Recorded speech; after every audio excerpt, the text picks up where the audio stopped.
모건 스탠리는 최근 쉐브론에 대해 비중 확대 의견을 제시하며 목표 주가를 212달러로 설정했습니다. 이는 보고서 발간 당시 주가 대비 약 15%의 상승 여력이 있음을 의미합니다. 하지만 여기서 주목해야 할 점은 단순한 목표 주가 수치가 아니라 몰간 스탠리가 제시한 근거입니다.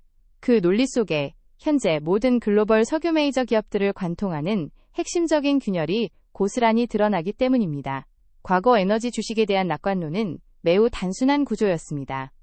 호르무즈 해협에서 공급 충격이 발생하면 유가가 오르고 유가 상승은 곧 생산업체의 현금 흐름 확대로 이어져 생산 레버리지가 높은 메이저 기업들이 가장 큰 승자가 된다는 시나리오였습니다. 실제로 쉐브론의 1분기 실적은 이러한 가설을 증명하는 듯 했습니다.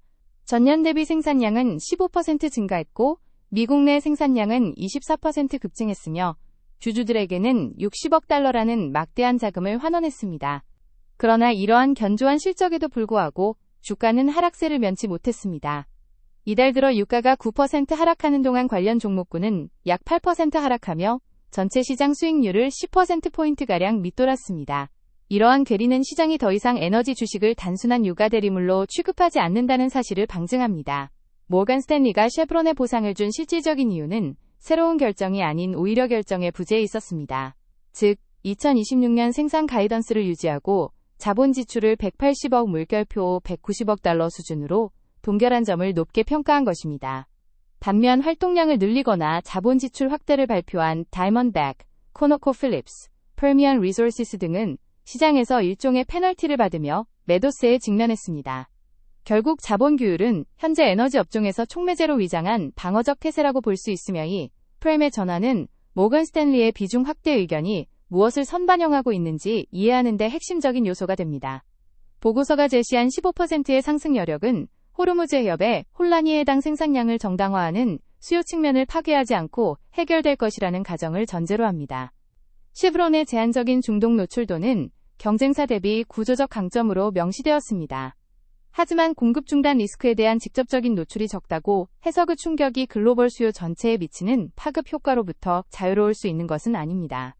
대조적으로 엑소엠은 호르무즈 해협이 한 분기 내내 폐쇄될 경우 이를 75만 배럴의 생산 차질이 발생할 것으로 정량화했으며 이 시나리오 하에서 2분기 생산량을 이를 410만 물결표 430만 석유 환산 배럴로 전망했습니다. 몰간 스탠리는 정제 및 화학 마진 덕분에 엑소엠의 컨센서스 주당 순이익이 15% 상승할 여력이 있다고 보지만 생산 타격 리스크는 쉐브론의 깔끔한 내러티브와는 다른 차원의 밸류에이션 논쟁을 야기합니다. 두 기업 간의 비대칭성은 지리적 차이를 넘어 각 주식이 흡수하고 있는 리스크의 성격 자체가 다르다는 것을 보여줍니다. 쉐브론은 이제 단순한 유가 레버리지 종목이 아닌 자본 규율의 상징이 되었으며 이 서사는 생산 전망을 뒷받침하는 수요 환경이 유지될 때만 유효합니다. 그 성패는 호르무즈 폐쇄의 지속 기간에 따라 결정될 것이며 이는 몰건 스탠리가 가격에 완전히 반영하지 못한 변수이기도 합니다. JP 몰건의 분석은 몰건 스탠리의 비중 확대 의견이 간과하고 있는 강력한 반대 신호를 보여줍니다. 이들은 호르무즈 해협의 혼란을 단순한 유가 상승 요인이 아닌 수요를 제약하는 인플레이션 충격으로 재해석하기 때문입니다. 이러한 미세한 관점의 차이는 결국 쉐브론의 생산 물량이 목표 주가 212달러를 정당화할 수 있는 가격 수준에서 구매자를 찾을 수 있느냐를 결정짓는 핵심 변수가 됩니다. JP 몰건은 브렌트유가 단기적으로 배럴당 120에서 130달러까지 치솟을 수 있으며 해협 폐쇄가 장기화될 경우 150달러를 오버슈팅할 가능성이 있다고 경고했습니다. 이미 지난 4월 글로벌 공급 차질 규모는 1일 1370만 배럴에 달했으며 이는 전 세계 총 수요의 약 14%에 해당하는 엄청난 수치입니다. 현재 재고는 1일 710만 배럴 속도로 급격히 감소하고 있으며 이러한 이례적인 재고 방출에도 불구하고 시장은 여전히 1일 200만 배럴의 공급 부족 상태에 놓여 있습니다. 여기서 역설적인 대목은 현재와 같은 환경에서 유가 상승이 쉐브론의 기업 가치에 무조건적인 호재가 아니라는 점입니다. JP 모건이 제시한 세 가지 시나리오 모두에서 미 연방준비제도는 2027년까지 금리를 동결할 것으로 예측되었습니다. 이는 일반적으로 에너지 주식의 멀티플을 높여주는 금리 인하 사이클이 공급 충격발 인플레이션으로 인해 사실상 취소될 것임을 의미합니다.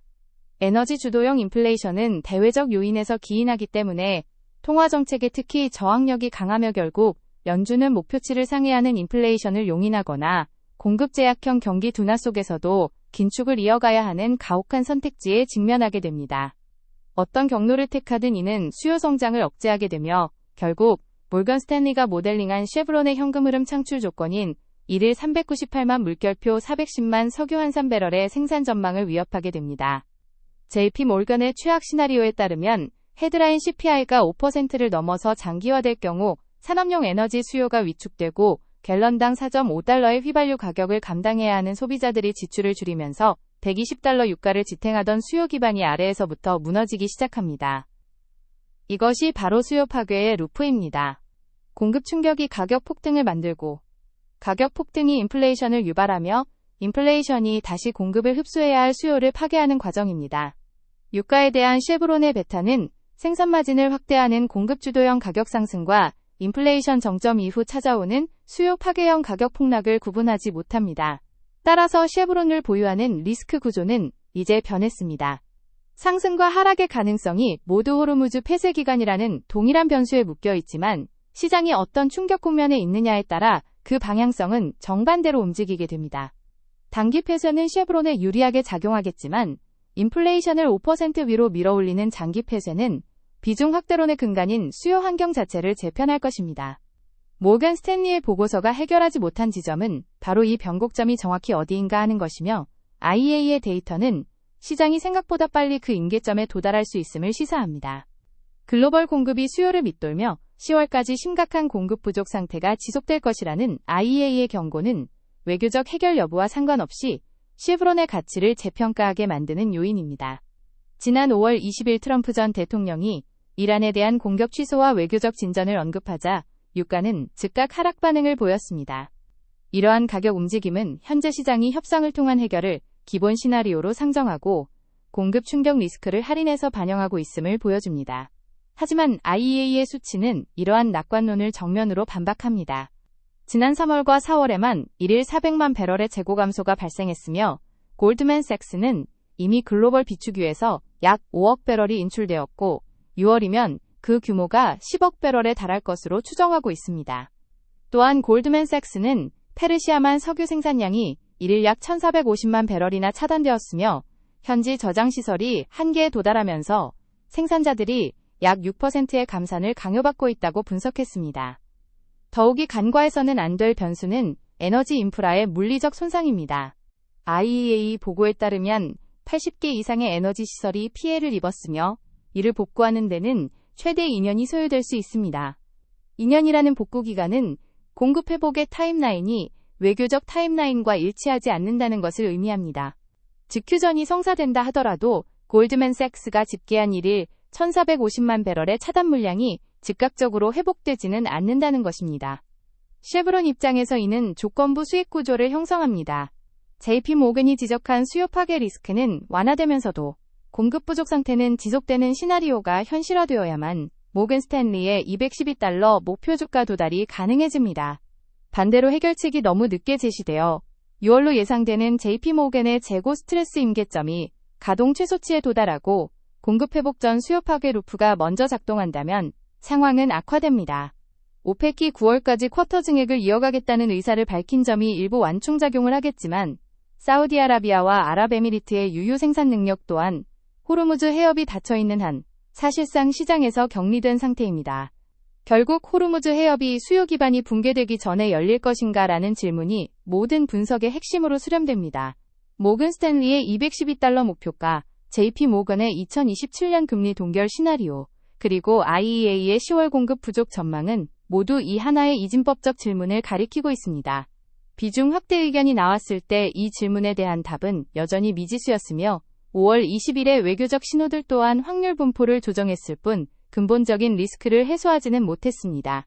쉐브론의 자본 규율 서사는 단기적으로는 어떤 시나리오에서도 생존하겠지만 15%의 추가 상승을 뒷받침할 생산 물량이 실질적인 현금 흐름으로 전환되려면 탱기지 쉐브로일 확장과 멕시코만 생산 증대가 본격화될 때까지 수요 환경이 버텨줘야 합니다.